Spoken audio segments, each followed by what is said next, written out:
Salut à tous, on se retrouve pour l'épisode 3022 du Zap Image. On commence aujourd'hui en ce samedi 10 août avec des anniversaires comme d'habitude et tout d'abord celui de Bernardo Silva, le joueur portugais de Manchester City, fête aujourd'hui ses 30 ans. Et également le joueur algérien de l'équipe de Lyon, Saïd Benrahma, fête aujourd'hui ses 29 ans. On continue, on va parler maintenant de ce qui s'est passé lors de la journée d'hier et on commence tout d'abord avec une finale, la finale des Jeux Olympiques version tournoi masculin. C'est entre l'équipe de France et l'équipe espagnole, un match complètement fou, un match avec énormément de buts, 8 buts dans la rencontre et ça a tourné en faveur des Espagnols de nouveau contre l'équipe de France. Donc au bout de 90 minutes de jeu, il y avait 3 partout, du coup prolongation et en prolongation l'Espagne a réussi à marquer 2 buts grâce à Camelo qui a inscrit un doublé lors de la prolongation et du coup l'Espagne s'est imposée.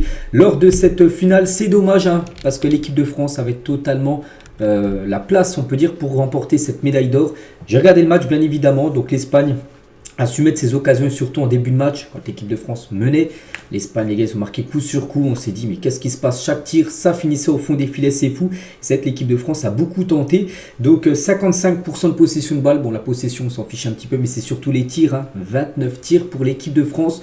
12 tirs cadrés, 3 buts marqués. Donc Arnaud Tenas, le gardien de l'Espagne, qui a très mal commencé parce que le premier but c'est entièrement de sa faute. Il fait une énorme boulette. Après il a fait un match quand même monstrueux. Il a fait énormément d'arrêts décisifs parce que l'Espagne c'est moins de tirs. C'est 18 tirs, c'est 11 tirs de moins que la France. C'est moins de tirs cadrés, c'est 4 tirs cadrés de moins que l'équipe de France. Mais c'est beaucoup plus efficace. 8 tirs cadrés, 5 buts.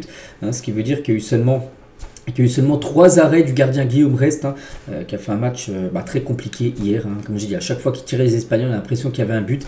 Et du coup, comme c'est la même chose dans le football, il faut être plus efficace que ton adversaire. Et hier, c'est l'Espagne qui a été plus efficace que l'équipe de France. Donc voilà, bien évidemment, je suis déçu, mais c'est comme ça. L'Espagne ne l'a pas volé, on peut dire, cette victoire. Donc voilà, ce scénario du match, en plus, il y avait 3-1 quand même jusqu'à la 77e minute de jeu. On se dirigeait même sur une prolongation, voilà, le match aurait été fini à 3-1, donc l'équipe de France a su revenir dans le match. 3-2 à la 78e, à la 93e minute de jeu, égalisation de Mateta sur penalty, 3-3, puis après on sait ce qui s'est passé. Lors de la prolongation, c'est dommage d'être revenu, ça nous a fait penser au même scénario que lors du dernier mondial, la finale, où l'équipe de France perdait, puis ils sont revenus à 3-3 en toute fin de match, prolongation. Bon, il n'y a pas eu de but là, alors de la Coupe du Monde contre l'Argentine. Là, il y a peu, parce que c'est joué au tir au but, mais voilà, c'est à chaque fois l'équipe de France revient, mais l'équipe de France perd quand même à la fin du compte. Et c'est ça qu'on retient, bien évidemment. C'est dommage, et on va parler de ce joueur, Jean-Philippe Mateta, parce que malgré l'échec de la médaille d'or, il a remporté bien sûr la médaille d'argent, mais lui il a fait vraiment un gros tournoi. Et ses statistiques, c'est 6 matchs disputés et ses 5 buts inscrits, dont le but inscrit, ce but à la 93e minute de jeu, qui a envoyé l'équipe de France en prolongation. Sinon il n'y aurait même pas eu de prolongation, ça aurait été défaite directement au bout des 90 minutes. Et merci pour tout ce que tu auras fait pour l'équipe de France durant ces Jeux Olympiques, Jean-Philippe Mateta. Et moi je vous cache pas les gars, qui mérite totalement sa place en équipe de France A. Vous n'allez pas me dire que ce joueur est moins fort que Randal Kolo Muani, que Marcus Thuram. Pour moi Thuram les gars est bien moins bon que ce joueur. Ce joueur mérite totalement sa place en équipe première, en numéro 9, au moins l'essayer. J'espère, Deschamps hier était dans les tribunes, il a supervisé un peu tout le monde et j'espère qu'il sera appelé parce qu'il le mérite tout simplement. Mateta au moins d'avoir une sélection avec l'équipe de France A, parce que voilà, Thuram pour moi est bien plus mauvais on peut dire que ce joueur. Bref, on va parler d'un autre joueur aussi qui a réalisé un gros tournoi, c'est Michael Olise. Et quel joueur, lui aussi les gars, mérite totalement une sélection en équipe de France A, ça on l'espère, parce que lui ça serait un gros scandale s'il n'est pas appelé. Et les Jeux Olympiques de Michael Olise maintenant finis, mais c'est 6 matchs, c'est 2 buts et 5 passes décisives, encore un énorme match de sa part hier. Un dommage parce qu'il y en a qui ont été bons tout au long du tournoi, que ce soit lui, que ce soit Mateta, les 2 joueurs de Crystal Palace, enfin même si Olise est parti du côté du Bayern. Bon, il y en a quelques-uns qui ont déçu, mais eux vraiment ça a été des grandes réussites du côté de l'équipe de France. Lacazette, lui plutôt mitigé son bilan lors de ces Jeux Olympiques. Pourquoi? Parce qu'il n'aura marqué qu'un seul petit but lors de ces JO. C'est quand même faible si on compare avec les 2 buts et 5 passes D de Michael Olise. Et si on compare avec les 5 buts de Mateta, c'est vrai qu'on attendait beaucoup Lacazette qui était quand même le leader, le capitaine de cette équipe. Il finit seulement avec un petit but. Alexandre Lacazette qui est sorti hier, je crois, au bout de 60 minutes de jeu parce qu'il a fait une finale catastrophique. Alexandre Lacazette, c'est dommage. Donc voilà, c'est surtout dommage aussi pour lui que la médaille d'or n'a pas été remportée. En défense les gars, on va parler de ce joueur Kylian Sédilia. C'est compliqué, donc lui hier très mauvais. Hein. Voilà, ce joueur, les gars, qui n'a pas du tout été bon, hein, ce défenseur Sildilia. N'oublie pas que ce joueur pourrait rejoindre l'Olympique de Marseille. C'est plutôt inquiétant au vu hein, du niveau du joueur, hein, ce qu'il a pu montrer encore lors de cette finale. Du coup, cette équipe de France, version Thierry Henry, donc ça donne quoi? Ça a donné 6 matchs, 5 victoires, 1 défaite. Voilà, la défaite le match, il ne fallait pas perdre la finale. Donc 14 buts marqués, 6 buts encaissés. C'est vrai qu'il y avait eu seulement un but encaissé lors des tours précédents. Ça avait été la demi-finale contre l'Égypte. Sinon, tous les autres matchs ont été clean sheet sur clean sheet. Et là, tu en prends 5 en finale, ça fait beaucoup. Hein. C'est là vraiment la défense. Voilà, regarde, parce qu'à chaque fois, tu marques pas mal de buts. Là, tu en as encore marqué 3 hier. Mais s'il faut que tu marques 3 buts et voilà, t'en prends 5, c'est pas possible. La défense, ça a été le gros problème, on peut dire, de l'équipe de France, surtout sur la fin du tournoi, lors des matchs importants, demi et finale, c'est là où l'équipe de France a encaissé le plus de buts. Et Henry l'a dit, la défaite, ça n'enlève pas tout. Cette équipe s'est toujours battue. C'est une finale de fou à l'arrivée. On est quand même médaillé. Oui, c'est vrai. Même si on n'est pas champion, c'est important. Il a également dit à ce groupe-là, quoi qu'il arrive, on sait qu'on ne va jamais se retrouver encore ensemble. Tous là, comme ça. C'est vrai que voilà, c'était la seule fois. D'ailleurs, qu'ils jouent tous ensemble, ce groupe-là, parce que lors de prochains Jeux Olympiques, ça ne sera pas les mêmes joueurs, bien évidemment. Donc, c'est juste impossible. On est au courant, mais ce groupe-là, c'est à vie pour moi. Il se souviendra toujours, tout simplement, de cette équipe qu'il a coachée pour ce tournoi olympique. Désiré Doué, qui a commencé remplaçant, il est rentré en cours de jeu. Il a dit, c'est cruel, c'est le football. On a réussi à aller en prolongation. On a peut-être manqué d'efficacité. On est déçu. Mais il y a la médaille, c'est historique. Donc, il y a aussi de la fierté. Oui, bien évidemment, parce que ça aurait été... Pour moi, c'est quand même une réussite, ce tournoi olympique de l'équipe de France. Pourquoi? Parce qu'il y a quand même une médaille d'argent. Imaginez l'équipe de France serait sortie des phases de poule. Là, ça aurait été une grosse déception. Il y a comme une médaille décrochée. Même si, bien sûr, on espère un autre métal. Donc voilà, c'est cette médaille d'argent du coup que l'équipe de France a remportée.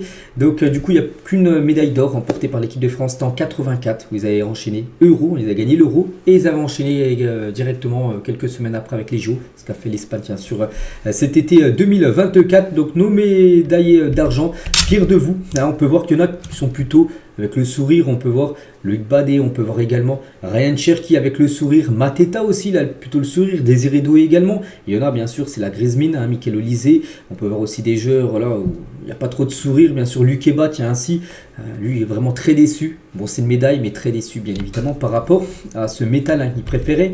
L'autre couleur, et Lacazette lui aussi très déçu. Alexandre Lacazette, on peut le voir bien sûr quand il a reçu cette médaille. Et Lacazette, il a dit, ça reste une belle aventure, surtout pour moi qui n'avais pas porté le maillot de l'équipe de France depuis des années. Je vais essayer de garder que du bonheur. On n'a jamais rien lâché puisque le public est derrière nous. Je ne doutais pas de ça. Et voilà ce qu'il a dit sur ce tournoi. Plutôt, voilà, on attendait plus tout simplement de Lacazette. C'est plutôt des autres joueurs qui ont vraiment été impressionnants, comme j'ai dit, Mateta et Michael Olysée. Et c'est que Lacazette, en 2015, Alexandre Lacazette se réjouissait que la France soit choisie pour accueillir les JO Olympiques parce que ça fait depuis 2015 qu'on sait en gros que la France allait organiser ces JO. Il avait mis, c'est top pour tous les amoureux du sport. Allez la France, il a mis ça le 23 juin 2015 quand on savait que c'était la France qui organisait ces Jeux Olympiques 2024, donc 9 ans après. Et il a participé bien sûr à cette compète. En plus, il a remporté une médaille d'argent. Donc on a parlé maintenant, on a parlé côté équipe de France, on va parler maintenant côté espagnol, bien évidemment, on va parler des champions. Donc l'Espagne frustre encore les Bleus et c'est fou les gars, c'est notre bête noire totale, cette équipe espagnole. On n'arrive pas en un mois, la France aura perdu 3 fois face à l'Espagne et 2 finales quand même. Donc déjà, défaite des Bleus face à l'Espagne en demi-finale de l'Euro pour moi, la compétition la plus importante entre les trois. Défaite de 1, on se souvient, où l'équipe de France, pression, ils auraient pu jouer 15 matchs, ils ont marqué un but en tout début de match, mais ils n'auraient jamais seraient revenus au score. Donc voilà, des premières défaites. Ensuite, la défaite des Bleus face à l'Espagne en finale de l'Euro U19, c'était le 28 juillet, tiens, c'est il y a à peu près 2 semaines, une défaite 2-0. Puis là, cette défaite 5-3 contre l'Espagne, donc on n'arrive pas. On n'arrive pas contre l'Espagne, on les avait battus il y a quelques années en finale de la Ligue des Nations. Je ne sais plus, il y a eu combien 2-1, ou je ne sais plus le score. Je sais qu'il y a eu la Belgique en demi, puis eux, on les avait battus en finale. Et depuis, les gars, c'est défaite sur défaite contre cette équipe espagnole qui nous enlève des titres, des médailles d'or. Et quelle erreur, on va parler tout d'abord de ce joueur, parce que ça va être très bien commencé pour l'équipe de France, parce qu'Arnaud Tenas, le gardien de l'Espagne, énorme boulette sur cette frappe d'Enzo Millo, où la plupart des gardiens bien sûr l'arrêtent, donc grosse boulette. En plus, c'était au Parc des Princes, au jardin, parce que joue au PSG. Et c'est que comme en 1984, le gardien espagnol Luis Carnoda avait fait une grosse bourde en finale de l'Euro entre la France et l'Espagne aujourd'hui. C'est Arnaud Tenas qui subit le même sort. Voilà. Bon, c'était la finale de l'Euro que là, ça a été le final des Jeux Olympiques. Mais là, par exemple, en 84, ça a été le premier gros titre de l'équipe de France lors d'une compétition. Ça avait été cet Euro remporté contre l'Espagne. Et le gardien espagnol a fait une boulette. Comme ça a été le cas hier, on s'est dit parfait, ça va être reproduit. Et non, les gars, parce que l'Espagne, quelques minutes après, en l'espace d'un quart d'heure, ils ont su revenir dans le match. Et même, regardez, voilà, ils ont déjà marqué 2 buts très rapidement. Et ça nous a rappelé un truc, ce début de finale olympique, parce que l'équipe de France menait 1-0. Puis après, la France a cédé sur 2 buts inscrits pratiquement même minute. Vous regardez, les minutes, c'est quasiment les mêmes. Bon, peut-être à 1-2 minutes d'écart. 21e et 25e, c'était Lamine Yamal et Daniel Olmo lors de la demi-finale. Hier, c'était la même chose avec le doublé, je crois, de Fermín López. Et après, le but d'Alex Banea, un magnifique coup franc, les gars, qu'il a envoyé en pleine lucarne. C'est fou. Donc déjà, tiens, on parlait tout à l'heure, c'est de Sildilia, le gardien, enfin, le défenseur de l'équipe de France. Qu'est-ce qu'il fait Fermín López sur l'égalisation? Il est tout seul au point de pénalty. T'as pas le droit de laisser un joueur comme ça. Voilà, t'apprends ça dans les catégories poussins en football. Qu'est-ce qu'il faisait tout seul? Voilà, t'es pour marquage. Voilà, il tire, puis bien évidemment, c'est la réussite était totalement côté espagnol et ça a fini au fond des filets. Et c'est que ce joueur Fermín López, donc il nous a fait beaucoup de mal avec un doublé en finale. Voilà, c'est 6 matchs, c'est 6 buts et 2 passes décisives. Décisives sur 8 buts quand même dans ce tournoi olympique. Il sera peut-être élu meilleur joueur du tournoi, j'en sais rien. Mais c'est qu'il nous a fait un tournoi de fou. Et dire que ce joueur évoluait comme en 4ème division espagnole il y a un peu plus d'un an au Deportivo Linares. Et depuis, c'est le doublé en finale des Jeux olympiques. Ce joueur Fermín López qui a remporté l'Euro. Il était dans le groupe de l'Espagne il y a quelques semaines. Et voilà, maintenant il remporte bien sûr ces Jeux olympiques. Félicitations à lui, il a même chambrer un peu le public français, les gars, en faisant la célébration de Kylian Mbappé au Parc des Princes à Paris pour cette finale. Donc voilà, quel joueur, bien sûr, ce Fermín López, même s'il nous a fait mal, ça reste bien sûr un joueur magnifique, on le sait. Et 2 champions d'Europe espagnols font partie de l'équipe olympique. Donc j'ai dit, Fermín López a gagné l'Euro. Il a gagné bien évidemment aussi ses JO. Et la même chose pour Alex Banea, c'est celui qui a marqué le 3e but, ce but sur coup franc direct où Guillaume Rest, les gars, il a même pas plongé. Bon, j'en sais rien, je suis pas gardien, mais voilà. Déjà, moi je comprends jamais pourquoi tu n'utilises pas comme un peu le jeu FIFA, tu mets pas un joueur au premier poteau direct. Voilà, direct, déjà ça. Imaginez déjà le tireur il voit qu'il y a un joueur au premier poteau. Voilà, déjà le joueur il va pas tenter de la mettre là. Et voilà, tu mets personne, puis tu penses oui que voilà, tu peux le faire, tu peux faire l'arrêt, rien du tout, tu n'as même pas plongé. Voilà, Guillaume Rest, c'est pour ça que son match hier a été très compliqué en gros. Donc voilà, après sublime coup franc quand même de la part du joueur Alex Banea. Et c'est vrai que concernant cette équipe olympique espagnole, sur le 11 de départ, il y a quand même 7 joueurs qui sont actuellement à la Masia ou qui ont été formés à la Masia, donc le centre de formation du FC Barcelone. C'est fou quand même, ce centre de formation du Barça qui est certainement le meilleur centre de formation au monde. On va parler aussi de ce joueur que je connaissais même pas, les gars. Il s'agit de Camelo. Jamais entendu parler. Hier, il nous tape un doublé en prolongation. Il est entré à la 83e minute de jeu. Il nous met un doublé de piqué pied droit, puis piqué pied gauche. Voilà, le sang-froid total, les gars, de cette nouvelle génération espagnole. L'impression qu'il y a à chaque fois des générations dorées du côté de l'Espagne. Et ce Camelo nous a fait beaucoup de mal hier. Tiens, regardez, par exemple, sur ce piqué-là, sur Guillaume Rest. Donc voilà, rien à dire, bien sûr, l'Espagne beaucoup plus efficace parce que quand ils avaient des tirs, voilà, des occasions, ils l'ont mis au fond. Alors que l'équipe de France n'a pas réussi à marquer. C'est ça, bien sûr, qui a fait la différence au tableau d'affichage. Donc félicitations à cette équipe qui a gagné l'Euro plus les JO.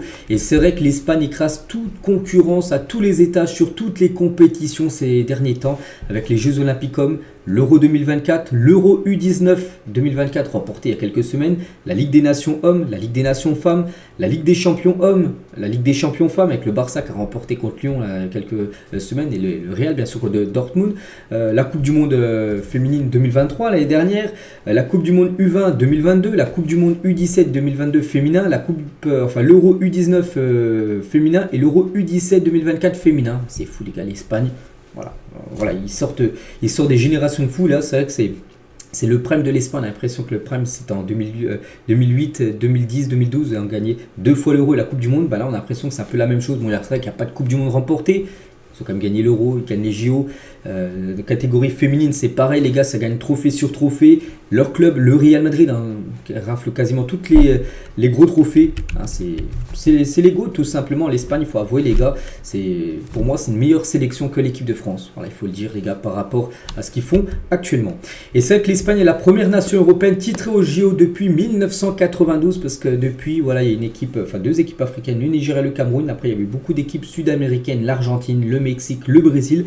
Et la dernière fois en 92, qu'une équipe européenne avait gagné les JO, c'était l'Espagne. Hein, ils avaient gagné en 1992 les JO de Barcelone. C'était à Barcelone, donc c'était à domicile.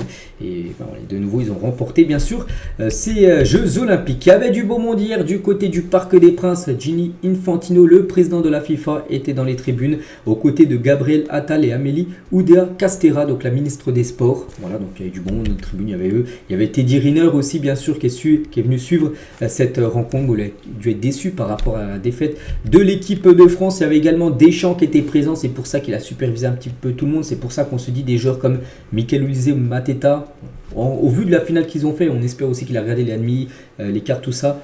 Il mérite totalement bien sûr une place en équipe de France A, quand on voit bien sûr le niveau de certains joueurs lors du dernier Euro. Bien évidemment, ils ont été bien meilleurs, ces joueurs, quelques joueurs là de l'équipe de France Espoir. Il y avait également la sélection marocaine, voilà, médaillée de bronze. Les joueurs du Maroc assistent à la finale du tournoi olympique parce qu'ils allaient recevoir également cette médaille de bronze lors de cette finale. Donc ils étaient également présents. On peut suivre bien sûr ce match. Tous les joueurs du Maroc, ils ont reçu bien sûr cette médaille de bronze. Donc j'ai l'impression au JO, en gros, tout le monde est content. Donc le vainqueur est content, celui qui gagne la médaille d'or. Et celui qui a gagné la médaille de bronze, parce qu'en gros, ils ont gagné le dernier match. Ils ont gagné en gros la petite finale. Il y a seulement l'équipe qui finit deuxième, médaille d'argent, qui finit sur une mauvaise note, une défaite. Du coup, l'équipe de France. Et voilà, il y a une petite photo de Hakimi qui pose avec sa médaille de bronze. L'impression que le bronze, ça ressemble beaucoup à l'or. Bon, c'est pas le même métal, bien sûr, et c'est surtout pas le même prix. Et Hakimi, après la médaille de bronze, après la déception de la Coupe d'Afrique où le Maroc avait été éliminé dès les huitièmes de finale, je crois, donc très tôt, ça a été un gros échec. J'avais très envie de réaliser quelque chose de très grand avec mon pays. Aujourd'hui, tous ceux qui font partie de cette équipe se sentent très fiers. Merci à tous les Marocains qui nous soutiennent chaque jour. Voilà ce qu'il a pu dire Hakimi. Donc maintenant, place à quelques jours de repos, puis retour à l'entraînement du côté du PSG. Je ne sais pas, courant semaine prochaine, il sera bien sûr de retour au campus Paris Saint-Germain. Et concernant le meilleur buteur de cette compétition, c'est Soufiane Rami. Il a inscrit quand même 8 buts à ce joueur qui pourrait, en plus on en a parlé hier, peut-être remporter, pourquoi pas, le Ballon d'Or africain au vu de ce qu'il a pu faire avec sa sélection et aussi avec son club de Al-Ahly, une équipe d'Émirats Arabes Unis qui a gagné quand même la Ligue des Champions asiatiques la saison dernière. Donc voilà, ce joueur, on verra, peut-être il sera transféré en Europe au vu de là ce qu'il vient de réaliser sur cette saison. Et du coup, pour finir, parce que là on parlera plus des JO vu que c'est fini. Donc voilà le podium, donc l'Espagne première, l'équipe de France médaille d'argent et le Maroc médaille de bronze. Et des supporters entre guillemets, parce qu'on n'appelle pas ça des supporters mais plutôt des idiots argentins, parce que encore eux les gars continuent d'harceler les joueurs de l'équipe de France de messages racistes parce que l'équipe de France a perdu. Vous savez, Mateta, Alexandre Lacazette, ils ont reçu beaucoup de messages en gros par rapport à cette deuxième place et surtout encore des propos racistes que l'équipe de France avec la médaille de deuxième. Et c'est que des supporters de l'Argentine. Voilà, il y a surtout encore des messages racistes. Et quand je pense à pas mal de supporters français qui soutenaient l'Argentine en finale, et quand tu vois là depuis les gars, ce manque de respect comme de l'Argentine envers la France, c'est quand même fou.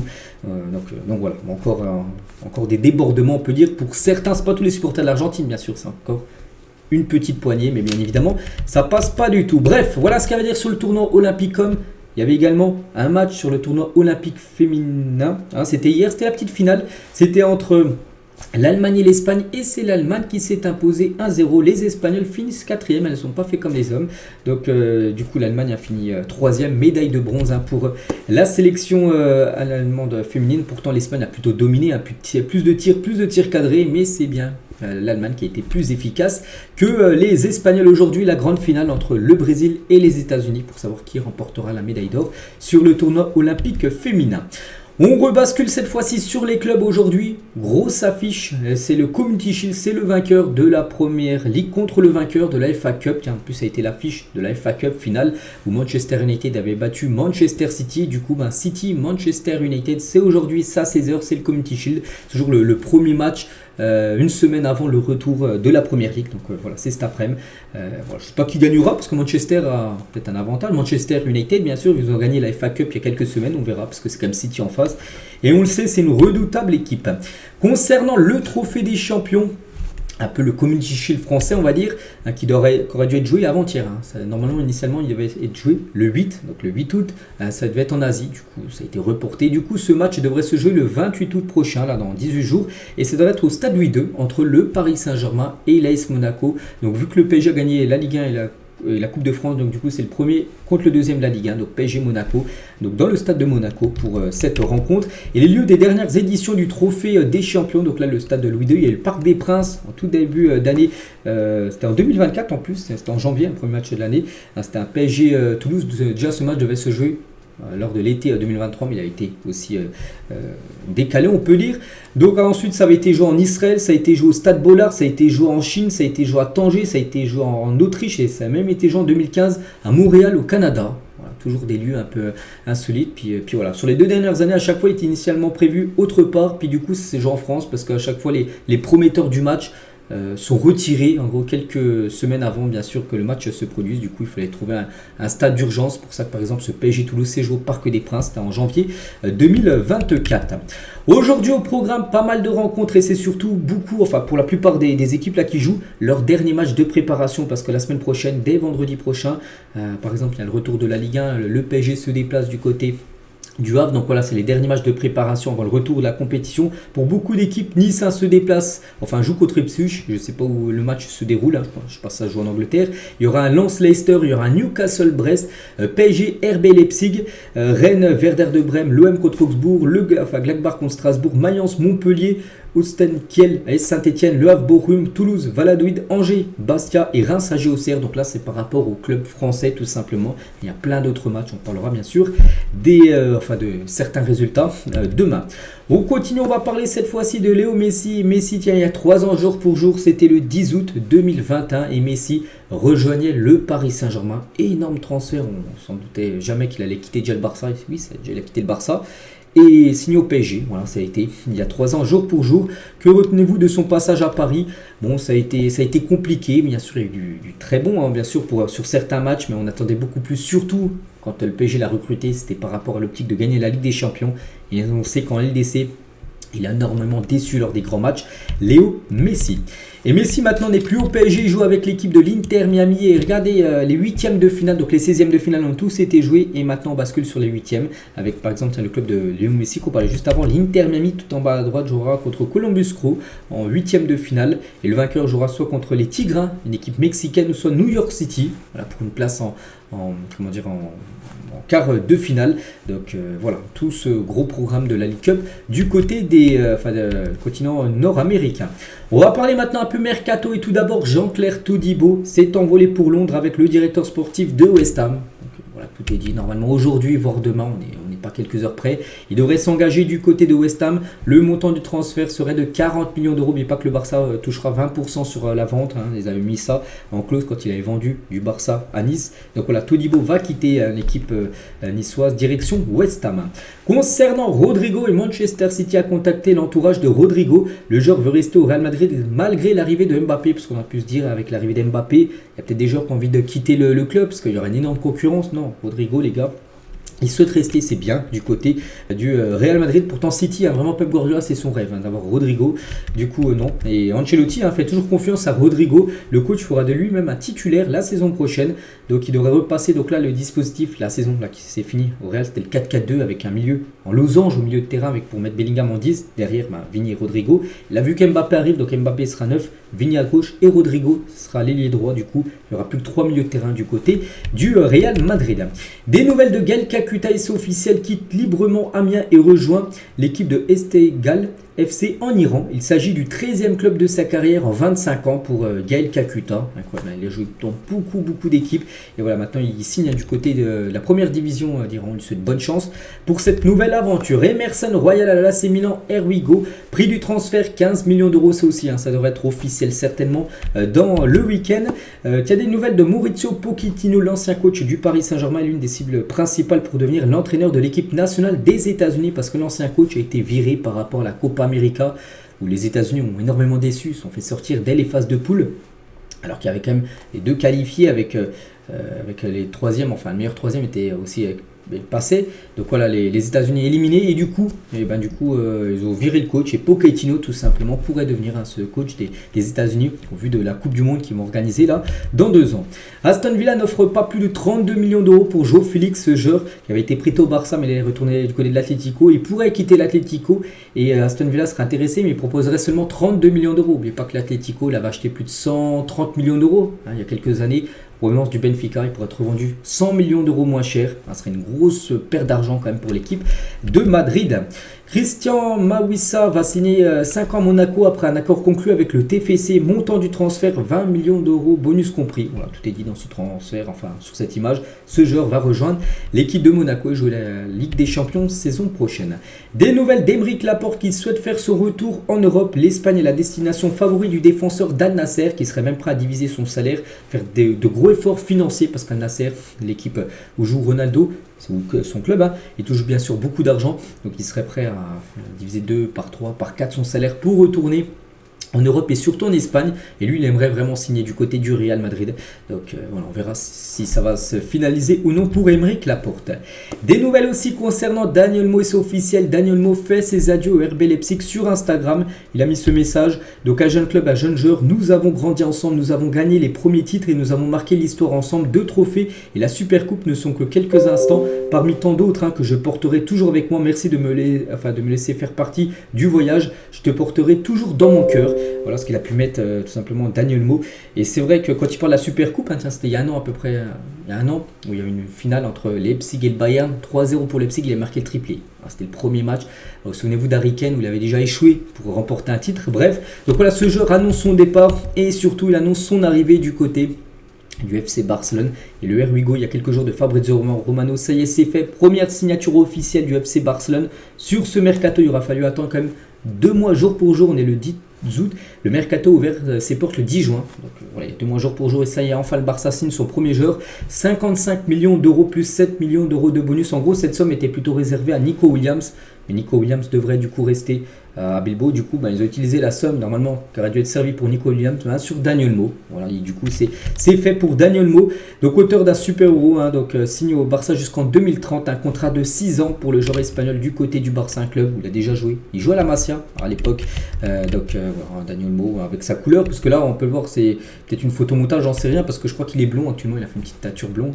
Daniel Mo qui devrait jouer ses premières minutes demain et être présenté demain lors du trophée Gamper contre l'équipe de Monaco. Et Daniel Mo posé avec Léo Messi il y a une dizaine d'années maintenant. Il va jouer avec le Barça. Pour rappel, l'espagnol est déjà passé par le club entre 2007 et 2014, mais n'a jamais joué en pro avec cette équipe du Barça. Et cette fois-ci, il jouera avec les professionnels, bien évidemment. Donc, belle signature pour le FC Barcelone.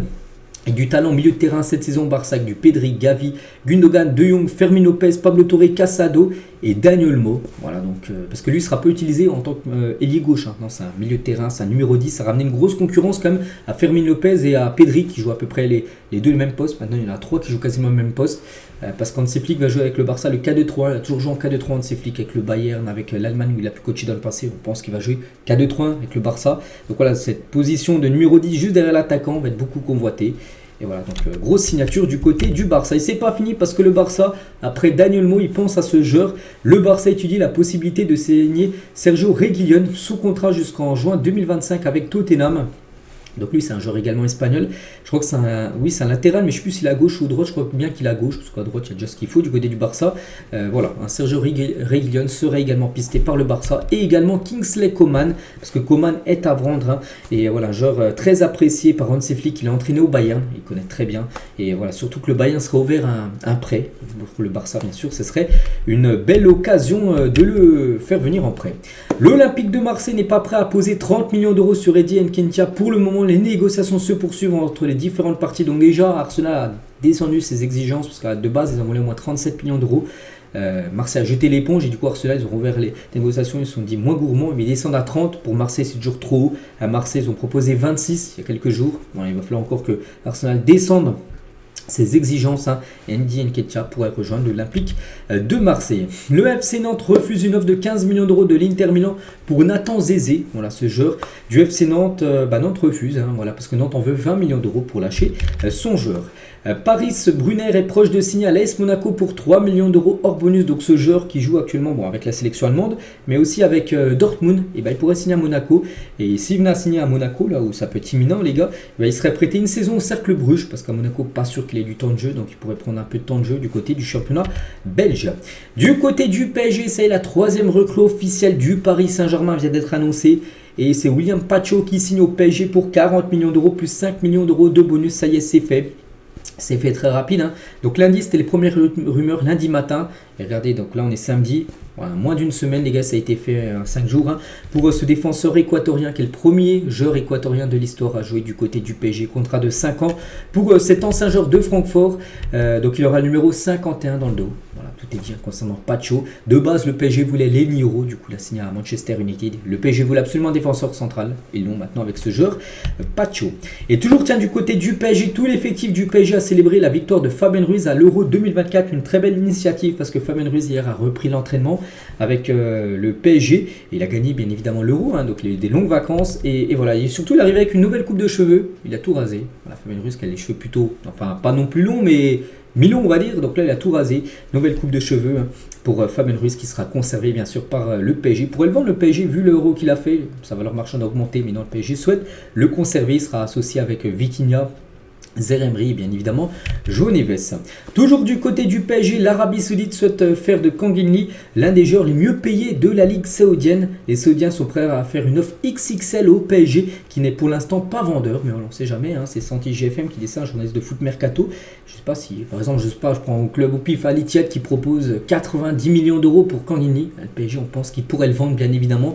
Le PSG l'avait acheté, bon, pas 90, bien moins cher. Je ne sais plus combien il était venu Kangin. Donc voilà, s'il faut une offre XXL, surtout en provenance d'un club saoudien, ça peut être le jackpot pour le Paris Saint-Germain. Officiel, Dennis Undav quitte Brighton et s'engage définitivement avec l'équipe de Stuttgart où il était prêté cette saison. Donc du coup, Stuttgart paye 26,7 millions d'euros pour conserver ce joueur allemand. Voilà, maintenant qu'il fait partie à 100% de l'équipe de Stuttgart. Pep Guardiola reste flou sur son avenir. Il est en fin de contrat dans un an. Pep Guardiola, le 30 juin 2025, il n'a plus de contrat City. Il a dit « Je dois réfléchir à ce que je veux faire de ma vie, si je veux continuer ici, si je veux faire une pause, si je veux entraîner une équipe nationale ou pas. » Et moi je pense que c'est ce qu'il va faire. Bon, après, je suis pas dans sa tête, mais je le vois bien finir l'année, enfin refaire une année à Manchester City et après quitter City un peu comme Klopp l'a fait là avec Liverpool, puis surtout prendre une année, pas une année sabbatique, mais plutôt une équipe nationale à un an de la Coupe du Monde. Parce qu'il avait dit dans une interview que j'avais pu lire il y a quelques temps qu'en gros il souhaiterait diriger une équipe nationale dans sa carrière. Voilà, donc il sera en 2025, ce sera un an, début de la Coupe du Monde. Il y a des chances bien sûr qu'il prenne une sélection. Je ne sais pas quelle équipe, mais voilà, je pense qu'il y aura beaucoup de sélections qui seraient intéressées pour avoir Pep Guardiola. Et du côté de la sélection anglaise, on sait que Gareth Southgate, c'est officiel, il n'est plus le sélectionneur des Trois Lions. Et officiel, Lee Carsley devient le nouveau sélectionneur par intérim de la sélection anglaise après les départs de Gareth Southgate. Il entraînait jusqu'ici les espoirs de l'équipe anglaise. Donc c'est par intérim, c'est-à-dire que bien sûr l'Angleterre aura un autre coach, pas Pep Guardiola, bien évidemment, mais pour l'instant ce sera lui qui dirigera les prochains matchs de la sélection anglaise. Du côté de Chelsea, encore une recrue, c'est fou, Chelsea n'arrête pas. Hier j'ai dit un joueur qui est arrivé, c'est un défenseur argentin, il y a aussi un gardien qui est arrivé hier, Hugo, et encore un autre Hugo, Pedro Neto à Chelsea, Hugo, prix du transfert 60 millions d'euros, plus 3 millions d'euros de bonus. Chelsea qui a déjà au moins 50 joueurs sous contrat, ils vont ramener encore un milieu de terrain. Donc voilà, déjà quasiment 150 millions d'euros dépensés cet été par Chelsea. Avec Pedro Neto, là où il y a Hugo, donc normalement ce sera officiel certainement très prochainement. Donc voilà déjà tout ce qu'ils ont dépensé, cette équipe de Chelsea, c'est fou, ils n'arrêtent jamais. N'oubliez pas, ils ont quand même 8 gardiens sous contrat, c'est totalement surréaliste. Tiens, bon, ils vendent comme de temps en temps des joueurs, comme Conor Gallagher, même si c'est pas encore officiel. Il y a eu Hugo il y a quelques jours de Fabrizio Romano, mais on n'a pas vu encore l'officialisation. Mais regardez, c'est tout proche. Il est en visite dans son futur stade, le stade de l'Atlético Madrid, où il va signer certainement dans le week-end. Accord entre Tottenham et Bournemouth pour Dominique Solanke. Donc le joueur devrait quitter Bournemouth direction Tottenham. Prix du transfert 75 millions d'euros que va recevoir Bournemouth. Ça sera bien sûr la plus grosse vente de l'histoire du club anglais. Serge Gnabry veut rester au Bayern Munich. Dans un club comme le Bayern, on recrute toujours de bons joueurs, il y a toujours de la concurrence, mais je veux poursuivre, faire une bonne saison et connaître à nouveau du succès avec l'équipe. Voilà ce joueur. Il y avait des rumeurs par rapport à un départ, mais lui souhaite rester du côté du Bayern, avec refaire une année du côté du club. Avec bien sûr une grosse concurrence. On sait qu'il y a des nouveaux joueurs, bien sûr, comme Mikel Olise qui a débarqué, il joue un peu la même position que Serge Gnabry. Des nouvelles aussi de David De Gea, ça y est, c'est fait, officiel, après une saison sans club, il est libre depuis plus d'un an. Donc David De Gea, 33 ans, s'engage à la Fiorentina gratuitement. Son dernier match remonte à juin 2023 avec Manchester United, il y a plus d'un an qu'il n'a pas gaulé. Il a fait une année où il s'entraînait tout seul, mais il n'y a pas de club qui s'était intéressé à lui, il se relance du côté de la Serie A. L'OM aura envoyé une première offre à Norwich pour Jonathan Rowe, un jeune joueur anglais de 21 ans, je ne vous cache pas, je ne connais pas le joueur. Bon bref, l'ailier gauche anglais a fait une belle saison en deuxième division anglaise où il a marqué 12 buts et 2 passes D. Ça multiplie les pistes offensives côté Marseille. C'est Fabrizio Romano qui dit que Marseille est intéressé par ce tout jeune joueur-là. On verra parce que Marseille a déjà beaucoup recruté. C'est que je pense que le mercato n'est pas fini du côté de l'OM. Officiel, l'international angolais Mbela Enzola, 27 ans, rejoint le Racing Club de Lens en prêt avec option d'achat. Formé à 3, l'attaquant a connu 5 clubs en Italie, Virtus Francavilla, je sais pas où c'est, Carpi, Trapani, la Spezia et la Fiorentina, son dernier club est là. Il revient du côté de la France, du côté de Lens. Manchester United a rénové le tunnel d'Old Trafford. Voilà, tout a été refait là pendant ses vacances. Voilà, du côté du tunnel, là, quand les joueurs rentrent bien sûr du côté du théâtre des rêves. C'est le surnom bien sûr d'Old Trafford. Donc voilà, tout a été refait à neuf, on peut dire, du côté de ce mythique stade. Et on finit cet épisode aujourd'hui avec toutes ces légendes qui ont pris leur retraite sur ces 3 dernières années. La dernière en date, c'est Pep, le défenseur portugais. C'était il y a 2-3 jours, il a annoncé sa retraite à 41 ans. Donc il y a eu Toni Kroos, il y a eu Alcantara. Kroos a 34 ans, donc Pep 41 ans. Donc il a joué comme 7 ans de plus quand même Pep par rapport à Toni Kroos. Il y a eu Ozil, il y a eu Hazard, il y a eu Fabregas, il y a eu Gareth Bale, il y a eu Ribéry, il y a eu Robben, il y a eu même Wayne Rooney sur les 3 dernières années. Donc la fin d'une ère bien sûr. Puis ça va continuer avec 2 joueurs aussi bientôt, Léo Messi et Cristiano Ronaldo. Bien évidemment, ils arrivent là sur leur dernière année, on sait, de leur carrière de footballeur. Donc voilà les gars ce qu'il y avait à dire aujourd'hui. J'espère que ça vous a plu. On se retrouve demain pour le prochain numéro. Je vous souhaite une très bonne journée et à demain.